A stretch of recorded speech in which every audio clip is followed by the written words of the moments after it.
It's a pleasure to be back with all of you. This time around, I wanted to spend a little bit of time about how teams could be working together, especially technology teams. Now, when you think about technology companies addressing customers, you would find that there is a sales team, that there is a services team. Now, what normally happens is that these two teams don't work together. Only when they work together can they provide a lifetime experience to customers. Now, there are many reasons why these teams don't work together. The first, of course, is the fact that the services teams are late to the party. They feel privileged, saying I should be called to serve these customers. Doesn't happen nowadays. The second perception of sales teams is that our own in house services are very expensive. We can very well utilize partner resources to get things done. And of course, even for those sales team members who call services team members, they try and muddy the waters by talking about risk and what can go wrong, while all the salesperson requires is how can we win this deal together. Now, how do you crack the code? There are three or four different ideas I want to share with you. Remember, if you're serving a customer, there are three distinct conversations that you need to have with the customer. The first is the business value conversation. The second is the risk conversation. The third is the cost or investment conversation.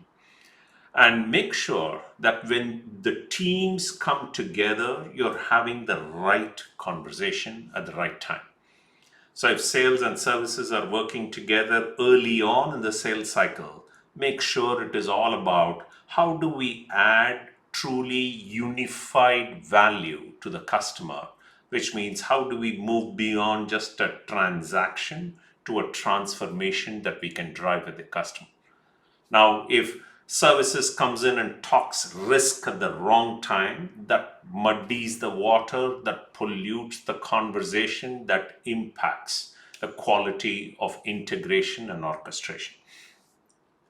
The second element that you can think about is, hey, how do we ensure that there is a unified value proposition, which means in as much as a lot of technology products are becoming subscriptions, is there a way you could look at bundling sales and services components to look at a single subscription that includes a unified value proposition?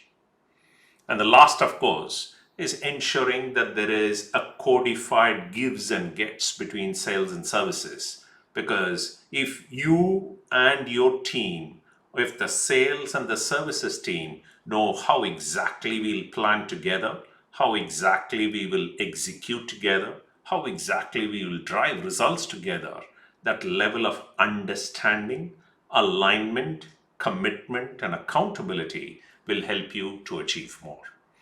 So rather than leave money on the table, rather than having frayed edges in your conversation, rather than having mismatches in expectations, follow these four elements for you to be very successful and adding significant value for your customers. Good luck.